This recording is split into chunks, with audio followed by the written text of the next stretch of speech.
Hey, 大家好, how's it going, everybody? What's up, everyone? My name is Christina Chen. And I'm Rob Chen. And this is China on the Internet. It is a weekly podcast in which we will be your hosts most of the time. Hey. And we're going to be talking about Chinese pop culture from an American lens. So anything that's about what's trending in China, about China, happening right now, around China. But we are in the great city of New York. So, which is why we got a lot of things that we've got to talk about.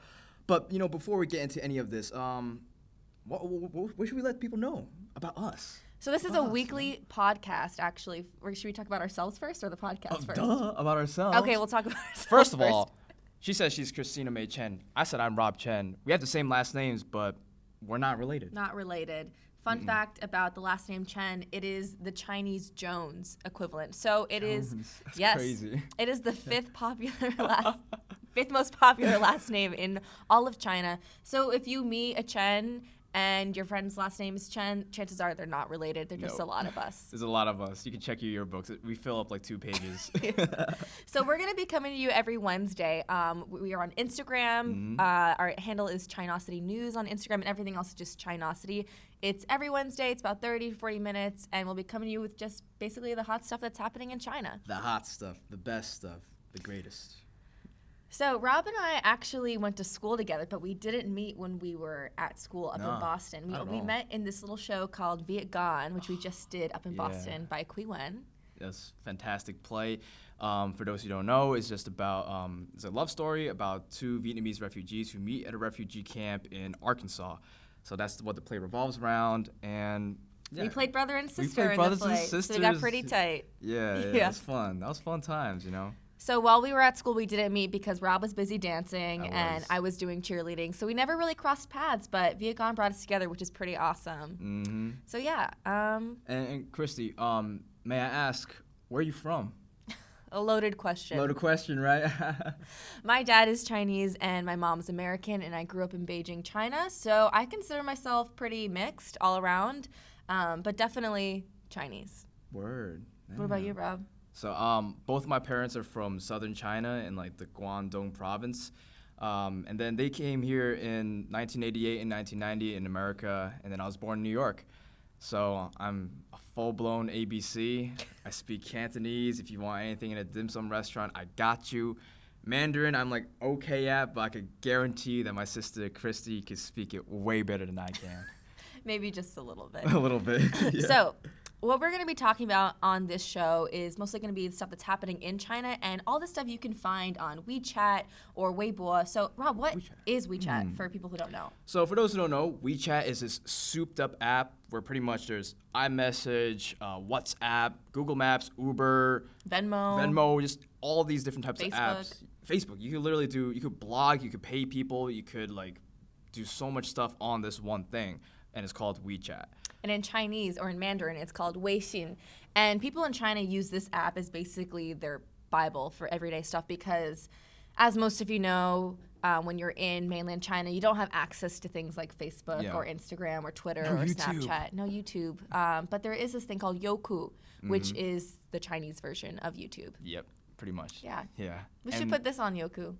Youku, as well as as well as YouTube, all the platforms. All the platforms, and then the equivalent of the Google in China is Baidu. Baidu, yeah. Absolutely. Mm-hmm. So speaking of what's popular right now in the world, have you heard about this movie called Always Be My Maybe? Oh my God! That's such a good movie. So for those of you who haven't watched it, you should. It's on Netflix. Good. Always Be My Maybe is written by Ali Wong and Randall Park, who are these awesome Asian American actors, comedians. You've probably heard of them. Their movie just came out about a month ago. People are loving it. Yeah. I have to say, I did not see it coming. I knew that it was coming out maybe 3 weeks before it came out. She just kind of dropped it. They just kind of dropped it. I know casting was announced. Yeah, I found out about this like a year ago, actually. Yeah, but compared to like Crazy Rich Asians, there wasn't a lot of hype around it. I feel like. Surprisingly, there wasn't. Yeah, there really wasn't. Because Crazy Rich Asians is a trilogy and written by Kevin Kwan, and it was pretty hyped up for about a year before it came out because everyone was trying to get people to come out to the theaters and see what's happening. It was also like the first big like blockbuster like Asian Hollywood rom-com. Hollywood rom-com in like 20, 25 years, right? So 25, I think, since Joy Luck Club. Yeah, since Joy Luck Yeah. Club. So big deal. So so Always Be My Maybe was kind of a surprise for many people. It's on Netflix, so you can watch it in the comfort of your own home. And if you haven't seen it, just a quick plot summary. It's about Sasha and Marcus, they grew up together as neighbors in San Francisco. Sasha's played by Ali Wong. She's half Vietnamese and half Chinese, but in the movie, I'm pretty sure she just plays full Vietnamese. And I think so, yeah. Randall plays Marcus, her best friend, and they've known ever Korean. since they were little. Yeah, and the movie's really sweet, and it's really funny. And it revolves around them growing up together as high school best friends, growing apart, and then finding their way back together and navigating adulthood. And love, quote-unquote love. Responsibility. Yes. Yeah. And their different lifestyles, now that they've grown up and everything. Exactly. Yeah. So when you were watching this film, did you have any moments that kind of stuck out? No spoiler alerts, but was there any moment where you're like, oh wow, this moment stuck out to me? Totally. I mean, the whole movie kind of revolves around food and the idea of food and how that ties to home. So Sasha is a super successful chef. Yeah. She has multiple restaurants, and she's coming home to San Francisco to open up a new high-end restaurant for Asian food. And it's like an Asian fusion type restaurant. And in one of the opening scenes, Sasha is cooking food with Marcus's mom, and Marcus's mom, Judy, is teaching her how to cut scallions with scissors, which is definitely an Asian thing. Very I don't Asian, know very if Asian. I've Yeah. seen many Americans cut their food or vegetables, with scissors, but for me, I was like, oh, my dad did that. Yeah. That's so crazy. That I definitely related to, the idea of food being a way to really connect with your family. I think that's pretty universal. That's very universal. Yeah. They also mention it in Crazy Rich Asians too. They showcase a lot of the cultural foods, and they even had the dumpling making moment in there. Yeah. But then I feel like it was very different in Always Be My Maybe, in the sense of they talked about food in a cultural way, but then they added an Asian American point to it. I remember there was one point when Marcus was talking to what's her name again? Sasha. When Marcus was talking to Sasha, and then he was saying, well, what's up with this Asian fusion food? I thought Asian food should not be super Elevated, high class. It should be authentic. And I was like, oh wow, of course we know this, and I've already thought about that, but to see it in a movie, that was crazy. Just see it on the big screen. Yeah, definitely. I mean, now, especially in New York, you're seeing all these places pop up that are advertising clean Chinese food or elevated high-class Chinese food, and it's a way to kind of profit and make business. And it's interesting to see how it's taking the roots of, culturally authentic food and turning it into something that it's not. And so that's something that Sasha and Marcus really butt heads about in the movie, is their idea of what it means to, run a business, be successful. Because Marcus works with his dad. Yeah. They run their own little company where they just install ACs and air stuff. conditioners. Yeah. They're basically a father and son handyman business. Mm-hmm. And that was a really sweet relationship that I feel like you don't really get to see in movies a lot. It's the father and son. Yeah. Especially between two Asian men. Yeah. It's really I don't normally see it. On top of which, I don't normally see Asian men on film really expressing themselves as often. Yeah. So I don't think this is a spoiler because it happens the first 5 minutes of the movie. But Marcus loses his mom when he's a kid. So it's just him and his dad for pretty much the whole movie. Yeah, pretty much the whole movie. And to see them cope with that loss was definitely powerful, for sure. That got me emotional. Did you cry in that movie? I cried many times, Rob. You know me. I know you. I went into it being this is going to be a really fun rom-com. It's going to be hilarious. It's Ali Wong. I watch all of her Netflix specials. I'm obsessed with her. And I'm an easy crier, you know that. But I expected to laugh, and I did. I definitely did laugh in this movie, but definitely was surprised at how hard it hit, It tugged. It did tug. Really, it came out of nowhere. It was I cried. I was like, whoa, I was not expecting to cry in this film. Yeah. I was like. The balcony scene, okay, no spoilers, but there's a balcony scene which totally just rewrites what it means for this a profession of love in a movie. It was twisted. It was not your typical Romeo Juliet, Romeo talking to Juliet on the balcony. it's the it was opposite. reversed. Yeah. And Sasha was at the bottom saying like, "You're just too scared." I thought no spoilers, Rob. At this point, if you we haven't should just have seen a the sign that movie, says you should spoiler really alert up here or something. Spoiler alert. There's a part. There's a basically. I wouldn't say it's an ultimatum, but Sasha is like, I love you, but if you can't live with my lifestyle, then this isn't gonna work. And it was really refreshing to see a woman own herself, an Asian woman, you know, 100%. On the screen being like, I'm a successful woman, and if you can't keep up with my lifestyle, then boy bye, is essentially what she said. Anywho. So there are some funny parts in this movie too, which I definitely want to talk about. And people are loving it. It definitely twists, you know, your idea of a rom-com. Was there one part of like some that's, was there any like line that somebody said that you were like, oh wow, this is like I just thought the whole like, Keanu Reeves was hilarious. So Keanu Reeves is in this, who's also half Chinese. Yeah, he is. Or a quarter Chinese I think and he's a quarter Hawaiian. Yeah. Anyway, he's Asian.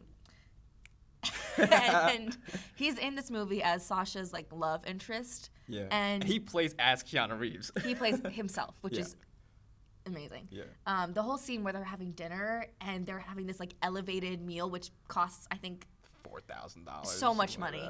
And they're listening to the sounds of the animals like dying while they're eating. It's just ridiculous. Crazy. It's so classic, like Southern California or North, you know. Well, the whole idea of like, you know, the entitlement, like money and like what you could get with that and like the elegance that we say. Exactly. Yeah. What about you? I love that scene too. I really do love that scene. I thought that scene was so funny. Because what happens after that, okay, spoiler alert. At this point, we're just going to review certain parts of this movie then. If you haven't watched it, pause this, go watch it, and then come back. Come back and see our pretty faces. Great. To resume this podcast. There's this, happened after the dinner when they're all at like Keanu Reeves' like crib. Oh, yeah. And they're playing that game and stuff, and then he like breaks the vase on him. He's like, hit me, I know you want to hit me. It's pretty wild. It goes in some twists and turns for sure. And what was actually really interesting about the film too, I thought it was different from normal rom-coms, is that like normally when I see a rom-com is like they don't get to, I always feel like they get together at the end and stuff, but here was interesting because like they were apart and then they got together in the middle. Yeah. And then it was like, okay, after the middle part when they did get together, it's like, okay, how do we navigate our lives and our relationships after that? There's no like finale, like big kiss where they finally end up together and that everything's happily ever after. They kind of almost squash that notion of what a rom-com needs to be, right? So after they, you know, realize that they do have feelings for each other, they get together and then all this stuff happens where they realize they're not the same people who they were 15 years ago. And that's, you know, like life. And they have to navigate Sasha's career, Marcus's career, his relationship with his dad. She has to fly back to New York to open another restaurant. He doesn't want to go with her, which is the balcony scene. And these are like real things that people experience too. So it was cool to see a rom-com, which is totally fiction, totally made up, but also really reflect what it's like to be in a modern relationship between two people, two young in people in the 21st century. Yeah, like, I mean, really. They're clearly Asian, you know, but like this movie is so relatable to other people too, which is so awesome. I love that part about that. Yeah, for sure. And there's so many BuzzFeed articles about like which moment did you relate to Ali Wong the most to, like about her being just like a bad woman. And oh, can I say bad? Well, sorry. I already said. Well, we're gonna cut that out. We're definitely cutting that out. You bleep it with like a ping pong ball. So where were we? BuzzFeed articles related to Ali Wong. Yeah. Because Ali Wong is known as a super, you know. What? I'm trying to think of another word that's besides not bad. But she a bad super woman, confident. Though. She's a super confident woman. She started out in comedy. She has a bunch of Netflix specials that are definitely rated R, but you should definitely watch them. Super good. I saw her live. She's dope. Go see her. You did? I saw her in Boston, yeah. No way. Yeah, back when we were in Northeastern and we didn't know each other. Oh my gosh. Yeah, I saw her. Would have killed to see her. Haven't seen her live yet, but I hope she goes on tour a third time. If I had known you at Northeastern, I would have invited you to see her too. Thank you so much. I would have invited you too, but alas. Time has passed. But now we're here. Now we're here. Exactly. Yeah. So. You know what's actually crazy about the movie too? What? They throw in like little Easter eggs here and there. Oh, There's really? one. Like what? There's one in particular that I noticed. So in the movie, Marcus he plays in a band. The band's called Hello Peril, but it's actually immediately I was like, is this based off of Yellow Peril? So the Yellow Peril is like in Asian American history is like a movement in the 60s and the 70s where a lot of Asian Americans they were like, we gotta represent ourselves, like we gotta like work with the Black community and the Hispanic community during the Civil Rights movement, and so there's a Yellow Peril, and Ali Wong she actually studied Asian American studies in college. That was her major, and I was like, oh, so when I saw that like the band was Hello Peril, I was like. It might be a little nod. Connection, yeah. Yeah, it could be. Ali Wong, if you're seeing this, like, let me know if that was what you were doing, because if that was, you're a genius. We all know she's a genius, for sure. Yeah. But also, speaking of Hello Peril.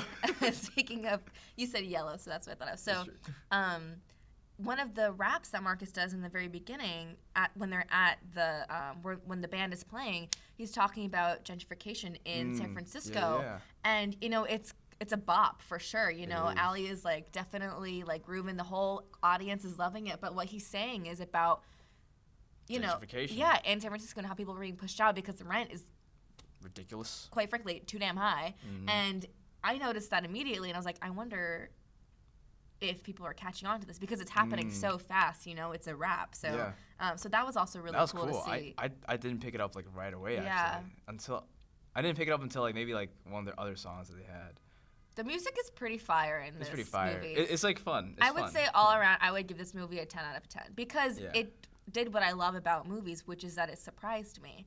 I definitely did. Thought it was going to end when they, when they got together. When they get together, but then they don't. And the end really had me super emotional. Oh, like we said, it's hashtag spoilers. Sorry. Hashtag spoilers is beautiful. Essentially, Marcus, he realizes that he needs to man up, and if he wants to be in a relationship with this woman, he's gonna have to, adjust and compromise and respect her career, and flies to New York, goes to her grand opening of the restaurant and the award that she's getting, and then she also kind of pulls this grand gesture back, and she changes the whole idea of the new restaurant, so it's not elevated cuisine anymore. It's like a comfort food, like mom's kitchen types thing. She calls it Judy's Way, names it after his mom. And basically, so sweet. It's a whole stripped version of her new San Francisco restaurant. And it goes back down to the basics. And they serve the soup, which she learned to make with Judy. And I thought that was super. That got me crying. That ending was super, super sweet. Yeah. I've watched this movie 4 times. You watched it 4 times? 4 times. Whoa. Yeah. That's amazing. Probably watch it again. I'm going to watch it again. I watched it again last night before this just so it could be fresh in my mind. Doing the work. Doing the work. A+ student. Anyway. She always has been. This is making me really hungry, talking about all this food. Food? Yeah. Food. Do you have any types of favorite foods?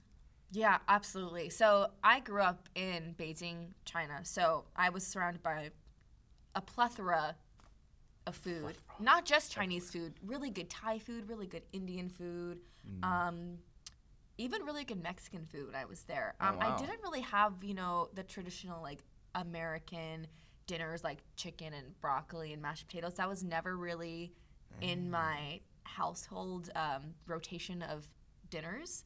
So mostly we'd have like Gong Bao Jiding, which is Kung Pao chicken, Suan Miao, which is like chicken and string beans, or like I don't even know what to call suan miao. It's like a it's a vegetable. How do you say suan miao in English? Suan miao. Anyway, but my favorite food is soup dumplings, specifically from Din Tai Fung. Din Tai Fung, nice. Which is started in Taiwan. Yeah. But it's all over China now. It's even in the States too. They have a couple chains in LA. They do. I've been to the one in LA. Yeah, which one? I forgot. There's one in a huge mall. There's one like the side of a road on a highway. It's really funny how they differ. Yeah. I've been to the one on the side of the highway. Yeah. That was pretty good. Yeah. So, I liked it. Yeah. Suan miao translates to green garlic, which is funny because that's what it is. Yeah, they look like bamboo. It's like a scallion bamboo dish. It's hard to find even in Chinese restaurants in New York, I found. mostly I just see like Yeah. chicken and broccoli on the menus, which I do love. I mean, Rob knows this about me. This is maybe Oh my god. a little this bit girl. embarrassing to admit on TV, but You let me know what you think. Panda Express, yay, nay? Because this girl loves I it. love Panda Express. But I don't think it's like, like authentic Chinese food. It's just like Chinese McDonald's, You're like the first person who I know who like. No, I have a lot of friends Oh, who love like, Panda Express. Really? Yes. I've never met It's anyone really who good. like eats at Panda Express. Orange chicken is, it's like chicken nuggets, but with It's an true, extra. it's true. Yeah, yeah. I've tried some. You I gave me a wouldn't, piece, and I was like, go "Oh, it's to pretty good, it's Panda pretty Express good." for like fine dining, but I No. do love Panda Express. Yeah, see, that's so interesting. Yeah. That's so interesting. I like never eat there. The other night we never did. Eat there. Well, you ate there. I just. You had like a piece of my orange chicken. I stole yeah. a piece of your orange chicken. That's what it was. So what about your favorite foods? All my favorite foods. I love. Well, I mean, I grew up around like. I spent a couple years in like Chinatown area, and like my mom works in Chinatown in Manhattan, and my dad works in Chinatown in Brooklyn. So, growing up around those areas, and also back home, like where my grandpa cooked and everything, there was a lot of Chinese foods and stuff. So like, cha sao, cha siu fan, love it. I say it in Cantonese, cha sao fan. I'm sorry. Rob Look. speaks Cantonese. I speak Mandarin. I can never understand anything he's saying. So for those who don't know, in terms of like languages who are watching, so Important, actually. in China there's over 50 different dialects of Chinese, and they sound all different. They might as well be different languages, but the writing is all the same. So And it's not like in America with English how, you can be from the South or be from New York and you could still pretty much understand each other. It's just exactly. accents. This is totally Totally different. It's different. like dialects. It's words are different. yeah. There's different tones. So like whenever somebody asks me about like, oh wait, what is Cantonese? Like I always compare it to the best way I compare it to is Portuguese and Spanish. Like that relationship, there's certain roots that are the same, but they are clearly different languages. And if you speak Portuguese, it's a little bit easier for you to learn Spanish. And the same thing with being a Cantonese speaker. If you speak Cantonese, it's a little easier for you to learn Mandarin compared to if you were like even speaking like Japanese or Korean, like, Totally. and especially if you're speaking English. So Yeah. And Yeah. whenever I go to a Chinese restaurant in the States, most of the time I can hear them speaking Cantonese. Yeah. But I know they speak Mandarin because if you can speak Cantonese, most of the time you can speak. Most of the time you could. You can understand. Yeah. Yeah. Which is throwing it back to little callback to Always Be My Maybe. There's at one point. Oh, in the restaurant? In the restaurant. Oh my gosh, yeah. yes. Oh, Different restaurant scene. They're at a dim sum place. dim sum spot, this Cantonese dim sum spot, and that scene actually stuck out to me because it was very much like every time I go into a Cantonese speaking restaurant, like when I speak Cantonese with the waiter and waitresses, they do treat me better. Normally they're like assholes because they're like, I say that they are because they're just busy. They're Well, like, it goes to Ali Wong's like, Netflix special, right? hello, She's like, it's not. what do you want to order? What do you want to order? Stop. It's like not like. Chicken. All right. 一個啦，落米飯啦。 So Ali Wong says in her Netflix special, Baby Cobra, or is it Baby Cobra? Baby Cobra, Yeah. And she's pregnant. Yeah. Well, she's Baby pregnant in Cobra. both of them. Oh yeah. Yeah, that's the hilarious part.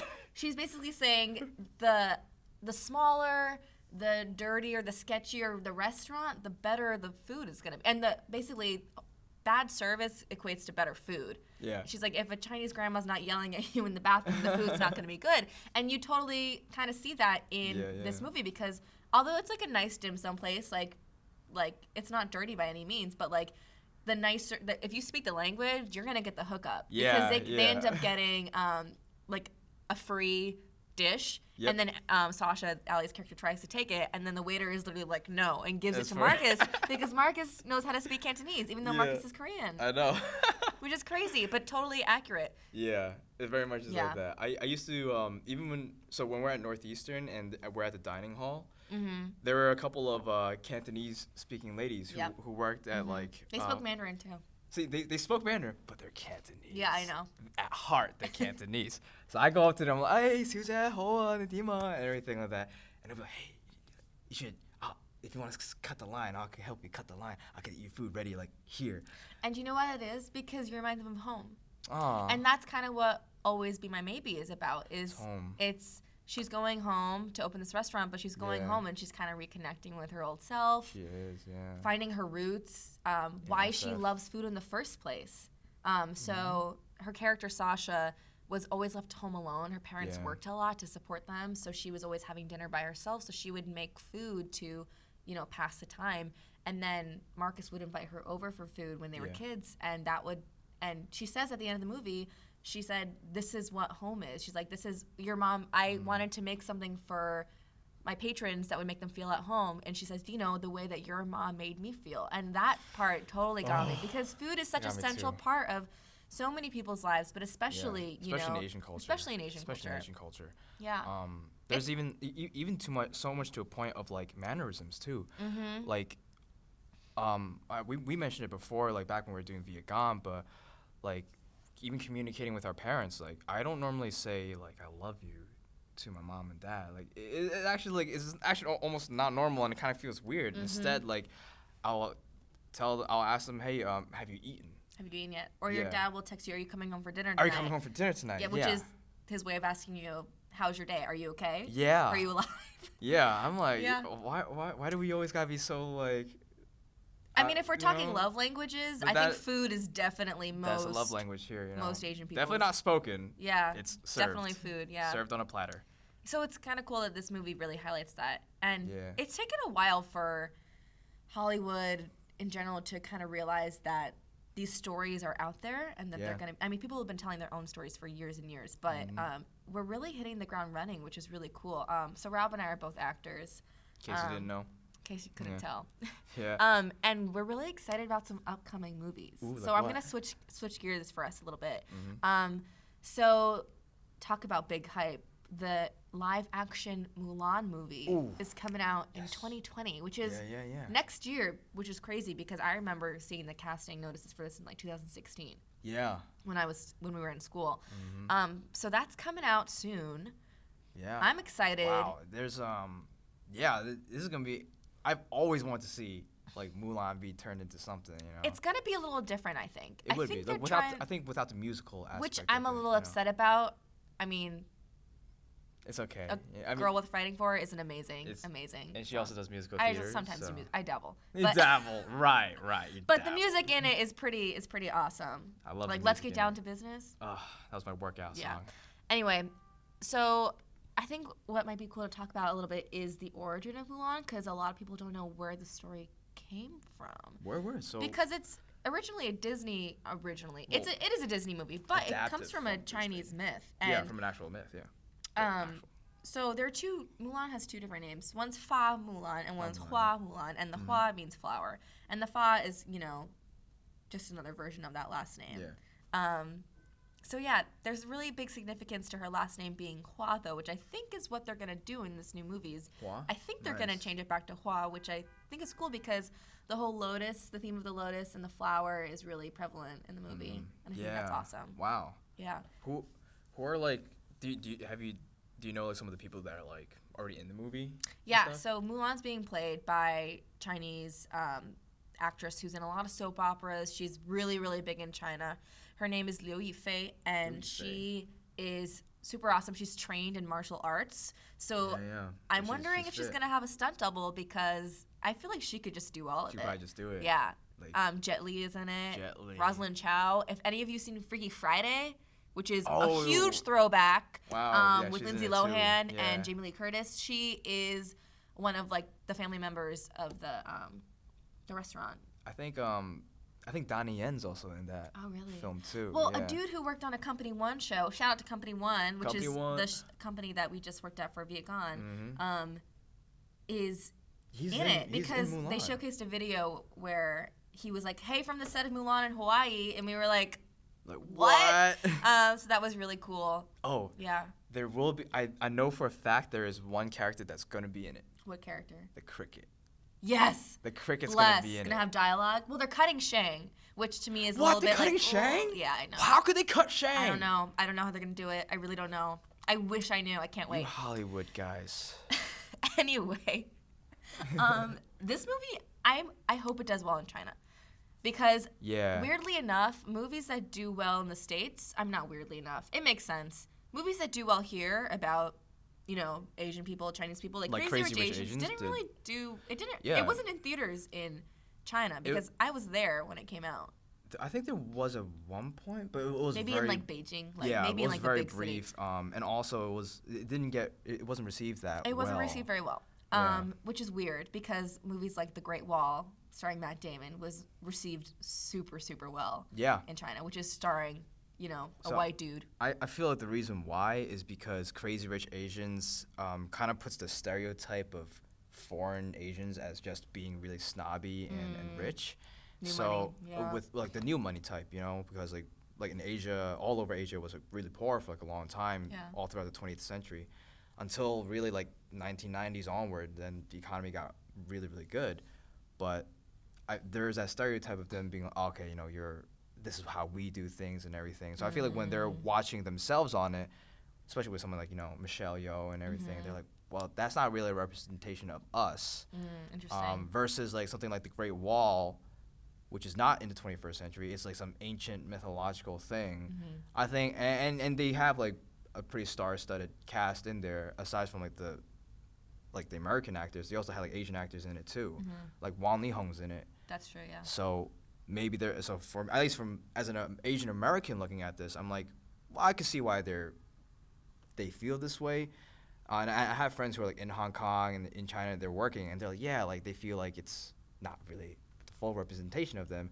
And somebody was also like, yeah, I don't like the movie, and you know, Rachel Chu, she wasn't even that pretty. Stuff like that. I'm like, rude. you kidding me? Constance Wu? Seriously? No. She's amazing. She's Yeah. brilliant, you know? It definitely is an Asian American lens Yeah. on, because, you know, Rachel Chu, if you haven't seen Crazy Rich Asians, also, what are you doing? It's been a year. What are you doing with your life? She, you know, she's raised in the States. She went to NYU she teaches at NYU, and she grew up in California, and she's definitely had an Asian American experience, kind of like you, Rob, like growing up in the States. So, and then going ABC. back to her roots for her boyfriend's cousin's wedding in Singapore as her kind of first experience, the maiden voyage going back. Was it cousin? I thought it was His best friend, yeah. Or his cousin's with Araminta Lee, who's also the bride. Oh, I is that think. what it was? I don't know. It's a big family.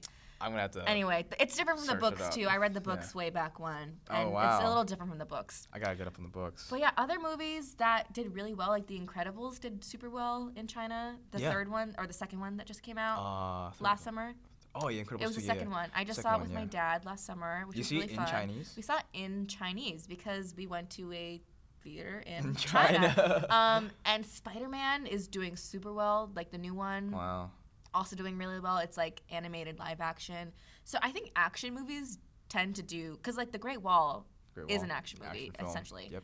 They do really well because it's, you know, it's full of excitement. I think in what's trending in America right now is like movies that kind of hit you in your you heartstrings spot. and make you think and make you Yeah. feel. Whereas in China, people really love to just like escapism. You know what I mean? Yeah, Like to for get sure. out of your head and just live in this thrilling, action-centered movie for 2 hours and kind of forget about everything. That's an interesting point. Yeah. Wow. That's my theory. Wow.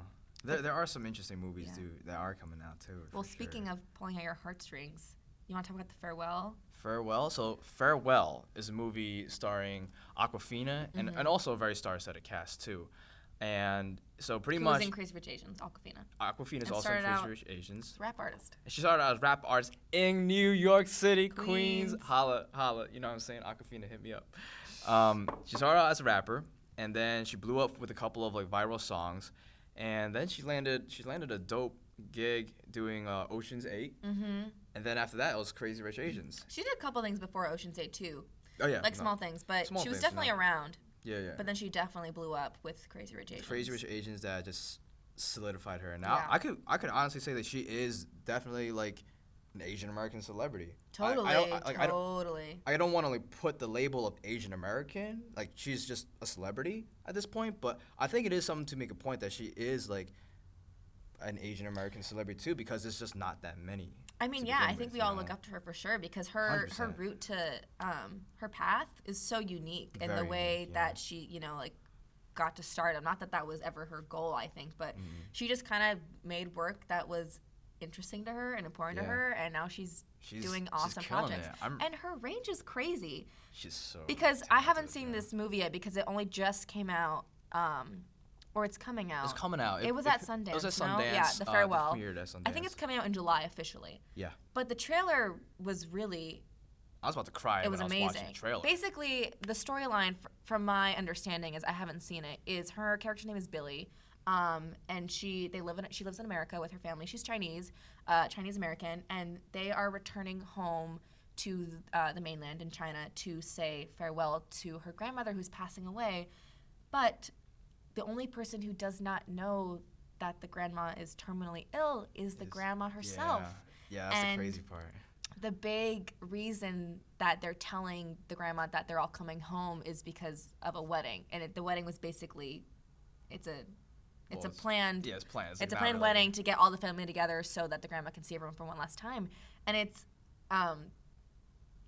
super real. Like death isn't real. We don't really talk about death, and because it's not good luck. It's not a good omen to talk about it, and I think it's Awkwafina's character Billy grappling with like, how are we not telling our grandma that she's dying and we're all seeing her for the last time, and gets quite emotional in the trailer even. So yeah, I got emotional just by looking at it. Yeah, cool to see the range for Awkwafina to go from Crazy Rich Asians when she's playing, the eccentric, hilarious best friend to this main character who is dealing with loss and grief and responsibility and all this stuff. I'm super pumped for that movie for sure. Yeah. I'm gonna take my whole family to see that one. For sure. They're definitely gonna cry. Yeah. They will definitely cry. Is that the goal, Rob? Just to get people to I cry? want to get every them time? to cry.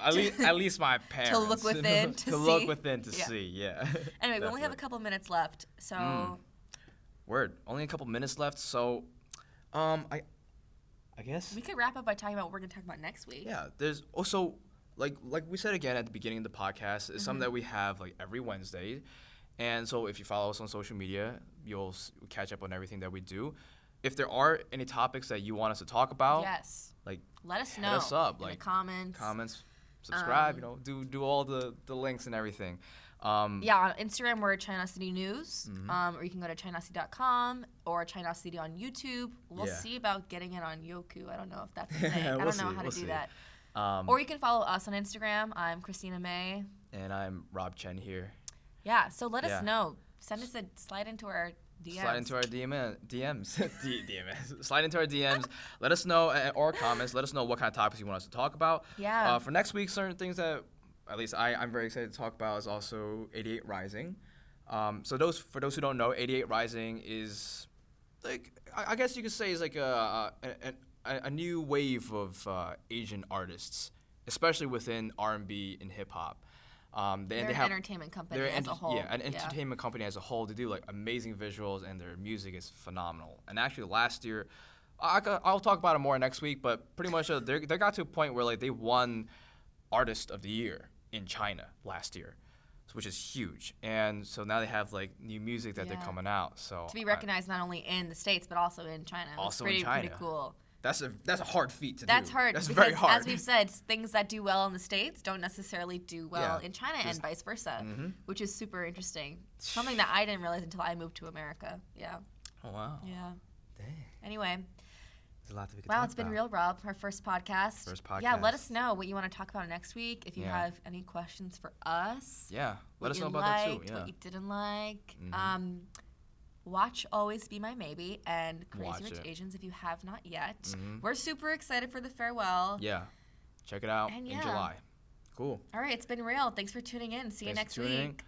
大家好, or what's the goodbye version of that? 再见. 下次见.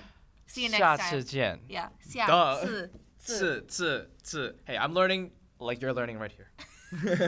Bye. Peace.